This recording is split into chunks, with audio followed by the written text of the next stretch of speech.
जय श्री कुल देवता। हर व्यक्ति के जीवन में एक शक्ति ऐसी होती है जो बिना कहे रक्षा करती है। वही है हमारे कुल देवता। जब कारण समझ में न आए पर मन अशांत रहे, जब घर में शांति होते हुए भी कुछ अधूरा सा लगे, तब कुल देवता की उपासना जीवन को फिर से संतुलन देती है। यह कुल देवता सर्व रक्षा स्तोत्र के 11 पाठ घर परिवार की रक्षा, मन की स्थिरता और कुल पर बनी अदृश्य बाधाओं के शमन का भाव रखता है। इसे श्रद्धा और शांत मन से सुने। यह स्तोत्र किसी विशेष दिन का नहीं बल्कि प्रतिदिन के लिए है। आइए कुल देवता का स्मरण करें और उनके संरक्षण में अपने जीवन को समर्पित करें। श्री कुल देवता सर्वरक्षा स्तोत्रम। कुलाधिष्ठात्र देवेश कुलस्य हितकारिणी, नमामि शरणं प्राप्तो रक्ष मां सर्वदा शुभे। पूर्वजैः सेविता देव कुलमार्ग प्रदर्शिनी, अदृश्यां बाधिकां शक्तिं नाशय त्वं नमोऽस्तु ते। कुलक्लेश विनाशाय शान्तिस्थैर्यप्रदायिनी, गृहे गृहे सुखं देहि नमस्ते कुलदेवते। अनिष्ट संशयं भीतिम् अकस्मादुपजायते, हर त्वं कृपया देव रक्ष मार्गे पदे पदे। कुलकर्म फलदोषेण यद दुःखं समुदीरितं, तत्सर्वं शमय त्वं वै देवः शरण्ये नमोऽस्तु ते। मनसो व्यथितं चित्तं क्लान्तं शान्तिं न विन्दते, त्वत्स्मरणेन लभते स्थैर्यं शुद्धं च मानसं। यत्र यत्र वयं याताः कार्यार्थं जीवनाश्रयात्, तत्र तत्र कृपां कुर्याः कुलरक्षा प्रदायिनी। न दृश्यं न च विज्ञातं संकटं यदुपस्थितं, तत्सर्वं नाशय क्षिप्रं कुलदेव नमोऽस्तु ते। इदं कुलरक्षा स्तोत्रं श्रद्धया यः पठेन्नरः, तस्य कुलं सुखं शान्तं रक्षितं भवति ध्रुवम्। कुलाधिष्ठात्र देवेश कुलस्य हितकारिणी, नमामि शरणं प्राप्तो रक्ष मां सर्वदा शुभे। पूर्वजैः सेविता देव कुलमार्ग प्रदर्शिनी, अदृश्यां बाधिकां शक्तिं नाशय त्वं नमोऽस्तु ते। कुलक्लेश विनाशाय शान्तिस्थैर्यप्रदायिनी, गृहे गृहे सुखं देहि नमस्ते कुलदेवते। अनिष्ट संशयं भीतिम् अकस्मादुपजायते, हर त्वं कृपया देव रक्ष मार्गे पदे पदे। कुलकर्म फलदोषेण यद दुःखं समुदीरितं, तत्सर्वं शमय त्वं वै देवः शरण्ये नमोऽस्तु ते। मनसो व्यथितं चित्तं क्लान्तं शान्तिं न विन्दते, त्वत्स्मरणेन लभते स्थैर्यं शुद्धं च मानसं। यत्र यत्र वयं याताः कार्यार्थं जीवनाश्रयात्, तत्र तत्र कृपां कुर्याः कुलरक्षा प्रदायिनी। न दृश्यं न च विज्ञातं संकटं यदुपस्थितं, तत्सर्वं नाशय क्षिप्रं कुलदेव नमोऽस्तु ते। इदं कुलरक्षा स्तोत्रं श्रद्धया यः पठेन्नरः तस्य कुलं सुखं शान्तं रक्षितं भवति ध्रुवम्। कुलाधिष्ठात्र देवेश कुलस्य हितकारिणी नमामि शरणं प्राप्तो रक्ष मां सर्वदा शुभे। पूर्वजैः सेविता देव कुलमार्गप्रदर्शिनी अदृश्याम्बाधिकां शक्तिं नाशय त्वं नमोऽस्तु ते। कुलक्लेशविनाशाय शान्तिस्थैर्यप्रदायिनी गृहे गृहे सुखं देहि नमस्ते कुलदेवते। अनिष्टसंशयं भीतिम् अकस्मादुपजायते हर त्वं कृपया देव रक्ष मार्गे पदे पदे। कुलकर्मफलदोषेण यद दुःखं समुदीरितं तत्सर्वं शमय त्वं वै देवः शरण्ये नमोऽस्तु ते।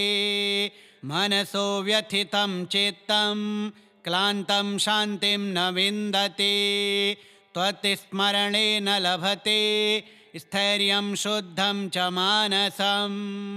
यत्र यत्र वयं याताः कार्यार्थं जीवनाश्रयात् तत्र तत्र कृपां कुर्याः कुलरक्षाप्रदायिनी। न दृश्यं न च विज्ञातं सङ्कटं यदुपस्थितं तत्सर्वं नाशयच्छिप्रं कुलदेव नमोऽस्तु ते। इदं कुलरक्षास्तोत्रं श्रद्धया यः पठेन्नरः तस्य कुलं सुखं शान्तं रक्षितं भवति ध्रुवम्। कुलाधिष्ठात्र देवेश कुलस्य हितकारिणी नमामि शरणं प्राप्तो रक्ष मां सर्वदा शुभे। पूर्वजैः सेविता देव कुलमार्गप्रदर्शिनी अदृश्याम्बाधिकां शक्तिं नाशय त्वं नमोऽस्तु ते। कुलक्लेशविनाशाय शान्तिस्थैर्यप्रदायिनी गृहे गृहे सुखं देहि नमस्ते कुलदेवते। अनिष्टसंशयं भीतिम् अकस्मादुपजायते हर त्वं कृपया देव रक्ष मार्गे पदे पदे। कुलकर्मफलदोषेण यद दुःखं समुदीरितं तत्सर्वं शमय त्वं वै देवः शरण्ये नमोऽस्तु ते।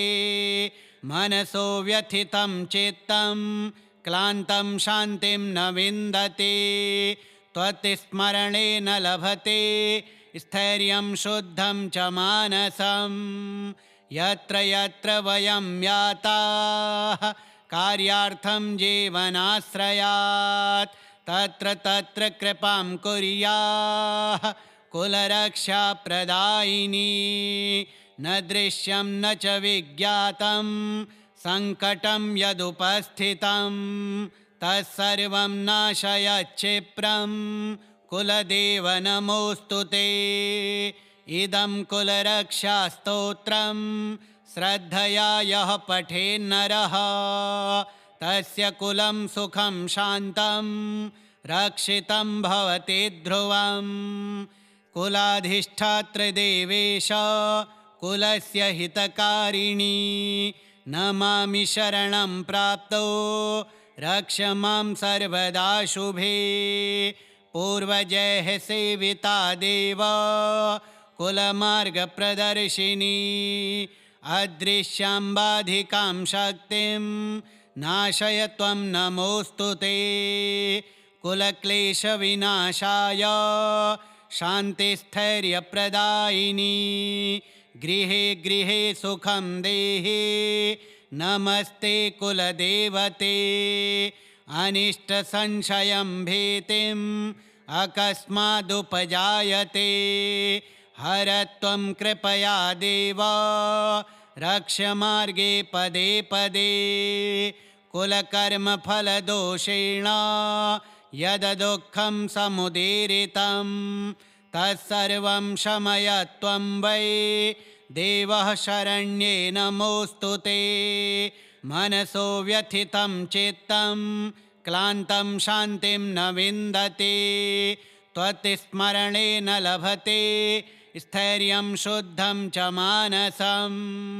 यत्र यत्र वयं याताः कार्यार्थं जीवनाश्रयात् तत्र तत्र कृपां कुर्याः कुलरक्षाप्रदायिनी।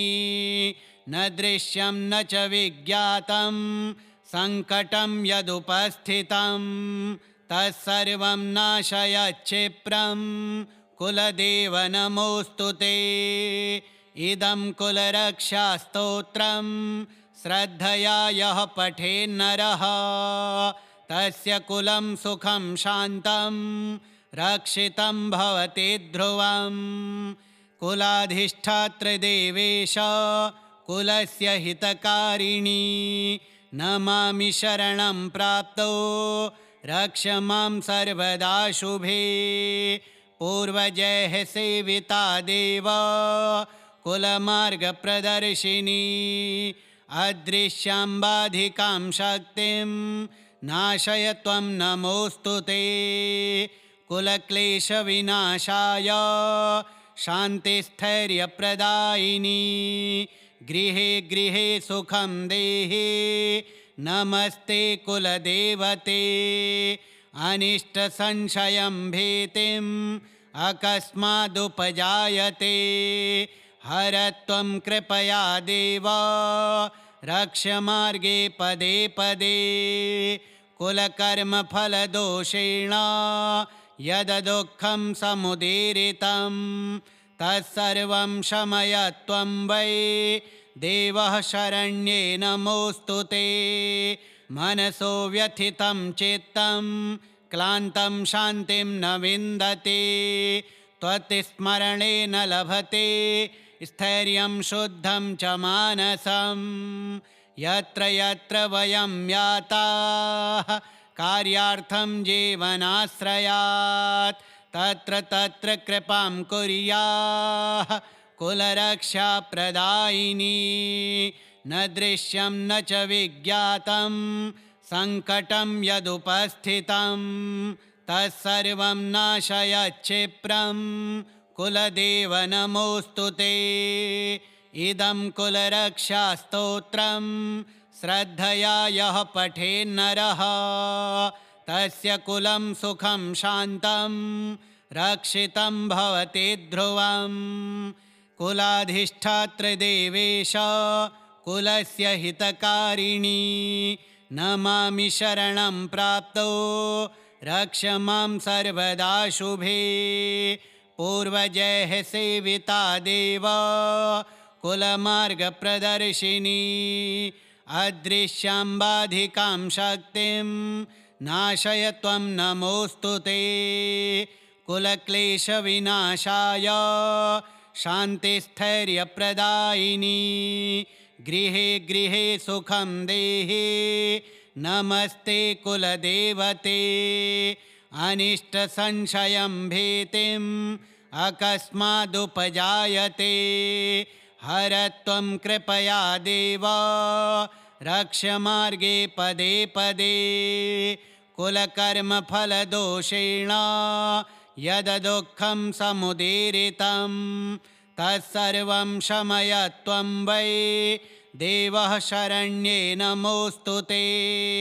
मनसो व्यथितं चित्तं क्लान्तं शान्तिं न विन्दते त्वत्स्मरणेन लभते स्थैर्यं शुद्धं च मानसं। यत्र यत्र वयं याताः कार्यार्थं जीवनाश्रयात् तत्र तत्र कृपां कुर्याः कुलरक्षाप्रदायिनी। न दृश्यं न च विज्ञातं सङ्कटं यदुपस्थितं तत्सर्वं नाशयच्छिप्रं कुलदेव नमोऽस्तु ते। इदं कुलरक्षास्तोत्रं श्रद्धया यः पठेन्नरः तस्य कुलं सुखं शान्तं रक्षितं भवति ध्रुवम्। कुलाधिष्ठातृदेवेश कुलस्य हितकारिणी नमामि शरणं प्राप्तो रक्ष मां सर्वदा शुभे। पूर्वजैः सेविता देव कुलमार्गप्रदर्शिनी अदृश्याम्बाधिकां शक्तिं नाशय त्वं नमोऽस्तु ते।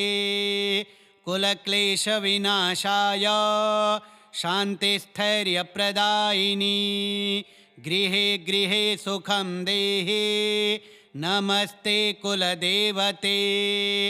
अनिष्टसंशयं भीतिम् अकस्मादुपजायते हर त्वं कृपया देव रक्ष मार्गे पदे पदे।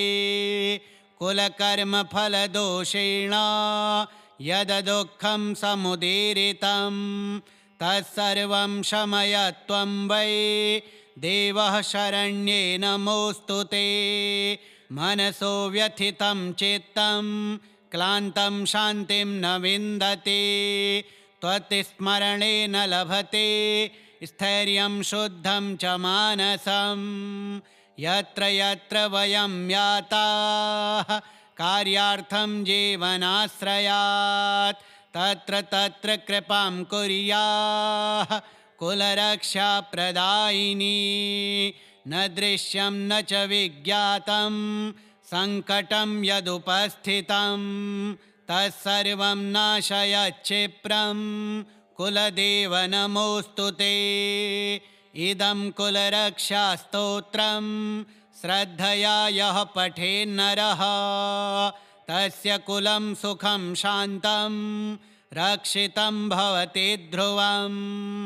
कुलाधिष्ठातृदेवेश कुलस्य हितकारिणी नमामि शरणं प्राप्तो रक्ष मां सर्वदा शुभे।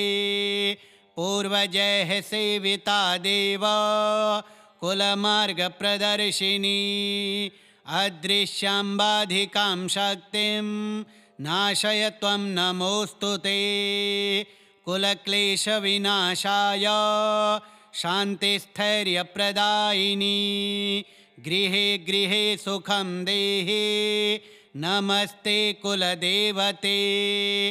अनिष्टसंशयं भीतिम् अकस्मादुपजायते हर त्वं कृपया देव रक्ष मार्गे पदे पदे। कुलकर्मफलदोषेण यद् दुःखं समुदीरितं तत्सर्वं शमय त्वं वै देवः शरण्ये नमोऽस्तु ते। मनसो व्यथितं चित्तं क्लान्तं शान्तिं न विन्दते त्वत्स्मरणेन लभते स्थैर्यं शुद्धं च मानसं।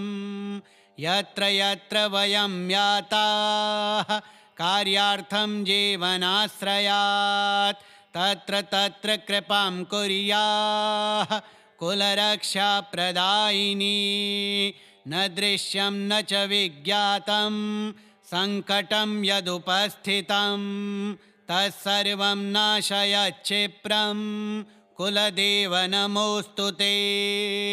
इदं कुलरक्षास्तोत्रं श्रद्धया यः पठेन्नरः तस्य कुलं सुखं शान्तं रक्षितं भवति ध्रुवम्। कुलाधिष्ठातृदेवेश कुलस्य हितकारिणी नमामि शरणं प्राप्तो रक्ष मां सर्वदा शुभे। पूर्वजैः सेविता देव कुलमार्गप्रदर्शिनी अदृश्याम्बाधिकां शक्तिं नाशय त्वं नमोऽस्तु ते। कुलक्लेशविनाशाय शान्तिस्थैर्यप्रदायिनी गृहे गृहे सुखं देहि नमस्ते कुलदेवते।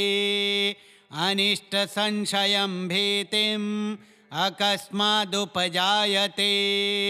हरत्वं कृपया देव रक्ष मार्गे पदे पदे।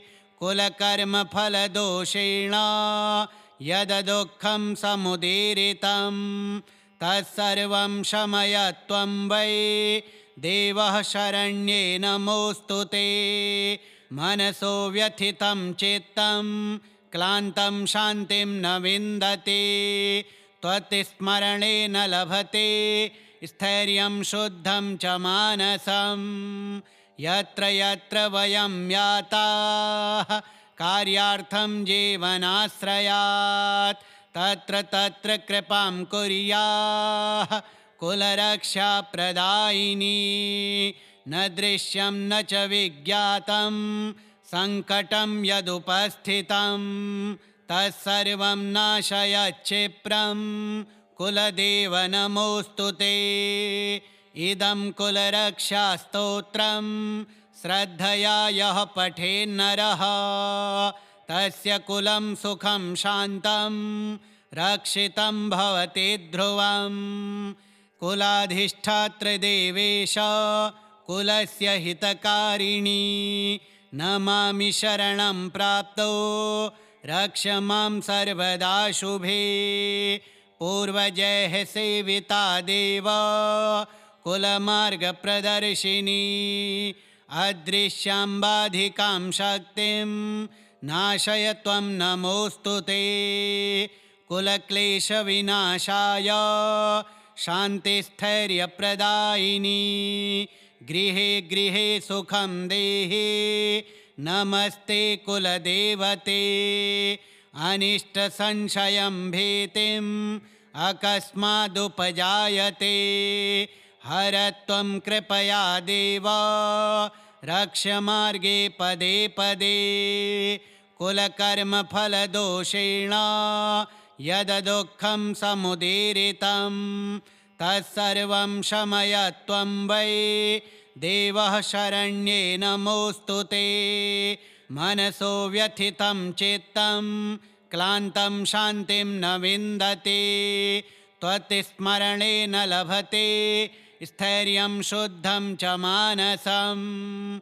यत्र यत्र वयं याताः कार्यार्थं जीवनाश्रयात् तत्र तत्र कृपां कुर्याः कुलरक्षाप्रदायिनी। न दृश्यं न च विज्ञातं सङ्कटं यदुपस्थितं तत्सर्वं नाशयच्छिप्रं कुलदेव नमोऽस्तु ते। इदं कुलरक्षास्तोत्रं श्रद्धया यः पठेन्नरः तस्य कुलं सुखं शान्तं रक्षितं भवति ध्रुवम्। श्रीकुलदेवता सर्वरक्षा स्तोत्रम् श्रीकुलदेवार्पणमस्तु।